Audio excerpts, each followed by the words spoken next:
Salut les Doves, j'espère que vous allez bien. Aujourd'hui, mon 11 de légende de l'équipe de France. Une équipe composée uniquement de joueurs que j'ai eu l'occasion de voir jouer. Donc pas de Michel Platini, ni d'Alain Giresse, ni même de Luis Fernandez par exemple. J'ai toujours un peu la flemme de le rappeler, mais je vais tout de même le faire. Pour mes choix, je n'ai pas forcément pris les meilleurs à chaque poste. Et ce n'est pas que je ne reconnais pas le talent des absents, qui peuvent être plus géniaux, plus grands, plus forts que ceux que j'ai choisis. Mais parfois, un geste, une attitude, un sourire, une pub, un style, un tacle, un but, des valeurs, un petit détail m'ont tellement marqué que son auteur mérite une place toute particulière dans mon cœur et dans mon 11. Et encore plus ici parce que c'est la France, mon équipe sera subjective. Maintenant que les règles sont rappelées, n'hésitez pas à me donner les Doves, quelle que soit votre génération, votre 11 de légende de l'équipe de France. Pour mon système, je vais vous proposer un 4-4-2 à plat. J'espère que vous êtes prêts. Allez, c'est parti!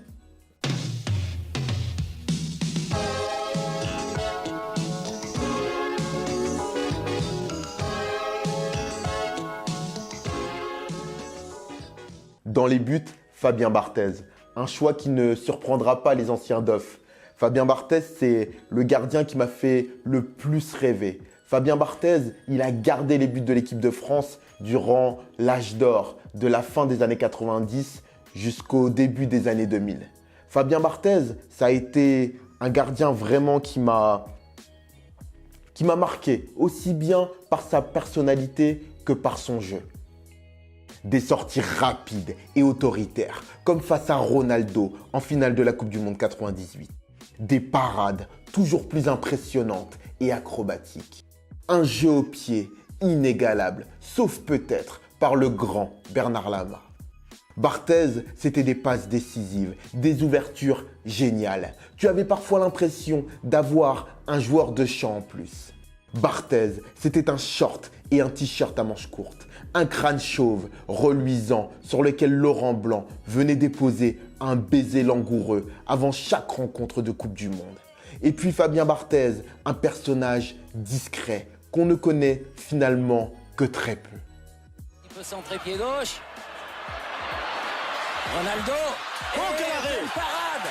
Quel arrêt! Quelle parade C'est resté. de Fabien Barthez sur ce tir de Ronaldo. Au poste d'arrière gauche, j'ai hésité. Je vais me risquer, pour le meilleur et pour le pire, à titulariser Tonton Pat. Le meilleur, c'est son parcours. Nice, Monza, Monaco, Manchester, la Juve. Son charisme, son caractère, sa fierté. Avoir été à la hauteur du brassard du grand Manchester United. Le pire, Naïsna, c'est Clash. Mon premier défenseur central, Marcel Desailly, pour son parcours, pour sa vie, pour sa décontraction.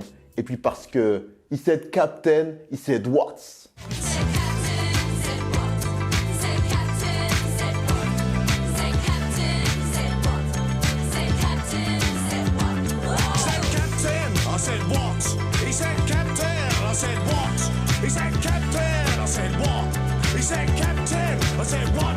Pour compléter ma charnière, Lilian Thuram. Encore une fois, pas de surprise pour les Doves qui sont là depuis longtemps. Lilian Thuram, c'est France-Croatie, j'y pense, les frissons, mes poils qui se hérissent. Merci Tutu. France-Croatie 98, le match des Bleus qui m'a fait le plus frissonner. La Croatie, une équipe toute récente mais incroyablement talentueuse. Davor Šuker, Robert Prosinecki, Zvonimir Boban, Slaven Bilic, le rouge de Laurent Blanc et évidemment le doublé de Lilian Thuram, fautif sur l'ouverture du score de la Croatie.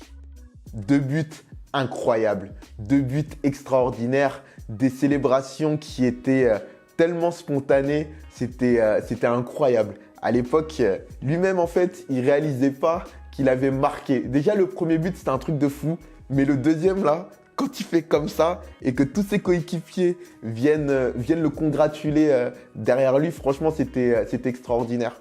Parce qu'on avait l'impression en fait, je sais pas, que c'était quelqu'un en fait qui avait pris ses responsabilités et qui s'était sublimé pour l'événement et puis qui en fait marque 2 buts extraordinaires, ses 2 premiers buts avec l'équipe de France et en fait genre il réalise pas. Et malgré tout, voilà, il y a vraiment toute une communion autour de lui. Et puis faire ça en demi-finale de la Coupe du Monde, franchement, c'était incroyable. Ils vont repartir à l'assaut car maintenant ils sont menés et ils ont 43-4 minutes. Oh, avec un ballon et égalisation de Lilian Thuram sur le coup d'envoi de la deuxième. Là, il faut venir l'aider, lui proposer des solutions. Il est passé, nouvelle frappe. Et but de Thuram. Le doublé extraordinaire, frappe à l'entrée des 16 mètres 50. Oh, deuxième but extraordinaire. Au poste de latéral droit, Willy Sagnol. C'est pour moi le meilleur latéral droit français que j'ai eu l'occasion de voir jouer. C'était une qualité de passe, de centre, une concentration, une valeur sûre, un capitaine, quelqu'un qui s'est imposé et qui a duré au Bayern de Munich. Pour moi, c'est un taulier. Trezeguet marqué par Cannavaro, c'est Zidane. Oh, Zizou. De la tête et la claquette de Zizou. Oh, la tête de Zidane et la parade de Buffon. Un bon centre. Dans un rôle de sentinelle, au poste de numéro 6, Emmanuel Petit, pour sa coupe de cheveux, pour son attitude atypique, pour son caractère, pour son personnage unique, haut en couleur. On aime, on n'aime pas. Moi, j'avoue être touché par l'homme. Emmanuel Petit, un homme sensible, parfaitement imparfait. Un puriste, peut-être mélancolique, torturé, écorché vif, je ne sais pas. Mais à la recherche constante de la vérité et de l'authenticité. On n'en croise pas deux comme lui. J'ai eu la chance de le rencontrer lors d'un stage à RMC. C'était un homme assez simple, assez franc, avec qui on a pu parler football d'une manière totalement décontractée. Vraiment, j'ai senti une certaine humilité en lui. Et puis, j'ai évidemment commencé son autobiographie et comme vous imaginez, c'est une bouffée d'air frais. Emmanuel Petit pour sa qualité technique et évidemment pour son but en finale de la Coupe du Monde après un service de Christophe Dugarry pour Patrick Vieira. Patrick Vieira qui remet à Emmanuel Petit. Et puis, un peu comme Lilian Thuram, une joie et j'en ai des frissons. Bon, je le dis tout le temps, hein, mais ça me le fait vraiment, ça me fout vraiment la chair de poule. Mais au moment où Emmanuel Petit, il célèbre son but, en fait, il n'y a pas de frime. C'est uniquement un bonheur qui sort, une libération. Et en plus, Emmanuel Petit avait perdu son frère.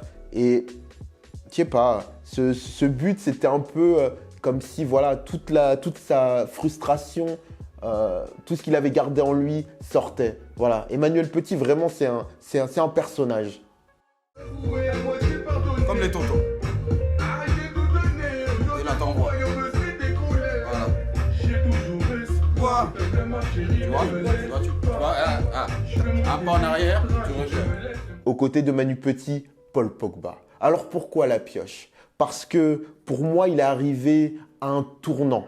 Un tournant dans le sens où l'équipe de France était un peu fade. Ou du moins les jeunes ne se reconnaissaient plus vraiment en elle. Il n'y avait pas de hype, il n'y avait pas de style, il n'y avait pas de swag, même si cette expression est aujourd'hui désuète. Mais Pogba, il est arrivé et il a un peu réchauffé les cœurs, et il a un peu rassemblé. Et je trouve que vraiment, là où il y avait une fracture un peu des générations, dans le sens où l'équipe de France était un peu voilà, l'équipe du papa, du tonton, etc. Et ben je trouve que Pogba a mis beaucoup de fraîcheur. Pogboom est arrivé avec son style, son enthousiasme, sa personnalité. Ça nous a fait du bien, beaucoup de bien. L'équipe de France est redevenue sexy. Porter le maillot de Paul Pogba, ce n'est pas que revêtir un maillot de foot. C'est avoir la classe. Je lui souhaite le meilleur, qu'il fasse une belle carrière et qu'il continue à rassembler les Français. Au poste de milieu droit, Robert Pires, meneur de jeu, élégant, homme discret. Un mec qui m'a toujours paru très simple et très sympathique. Robert Pires, c'est un mec que j'ai vu progresser constamment tout au long de sa carrière. J'ai découvert Pires au FC Metz. J'ai pris du plaisir à le voir porter le magnifique maillot de l'OM. Je l'ai admiré avec les Gunners d'Arsenal. Leader technique. Robert Pires, un rasage particulier, des cheveux longs et une pub Danette collector. Pourquoi les champions mangent-ils de la danette? Danette, Danone, c'est si doux et si frais. On se lève tous pour Danette, pour faire le plein de lait. Les champions mangent de la danette parce qu'elle contient plus de 75% de lait.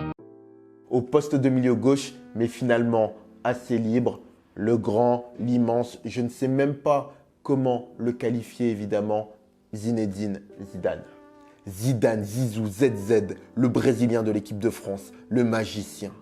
Joueur incroyable, qualité technique, roulette, passement de jambes, volée, vision du jeu, génial, humilité, discrétion, une part d'ombre, des matchs de légende. Bref, Zidane quoi.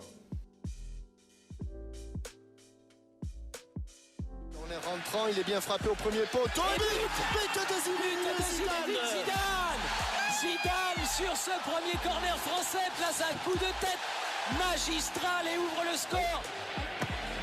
Djorkaeff et but. Je vous avais dit, il y avait le corner qui venait, il y a eu 2 corners et c'est le doublé de Zinedine Zidane juste avant la mi-temps. Au poste de second attaquant, un coup de cœur, un de mes chouchous, je suis totalement en roue libre, je titularise Sylvain Wiltord. Wiltord pour son passage à Bordeaux, sa coupe peroxydée. Wiltord parce qu'il portait si bien le maillot Sega d'Arsenal. Je n'oublierai jamais lorsqu'il s'est agenouillé pour fêter le titre. Wiltord pour son sourire taquin, scotché en permanence sur son visage. Wiltord et parce que la chanteuse La Rousseau le rappelle si bien, on ne serait sans doute jamais devenu champion d'Europe sans lui et son but. Au poste de numéro 9, je vais titulariser la personne qui à ce jour a marqué le plus de buts dans l'histoire de l'équipe de France. 81 réalisations en 112 caps. Je pense que vous avez deviné, c'est Marinette Pichon. Petit, le foot féminin, je ne connaissais pas.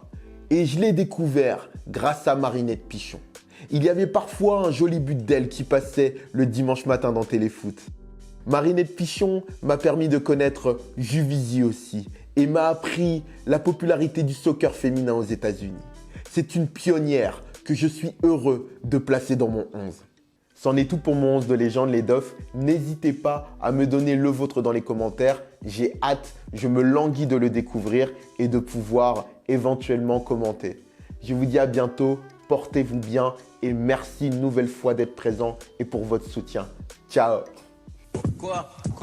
Ah, vas-y, chante. On peut manger plein de danettes. On met ça du soir au matin, Danette. Ok, on met ça. On peut manger plein de danettes. On met ça.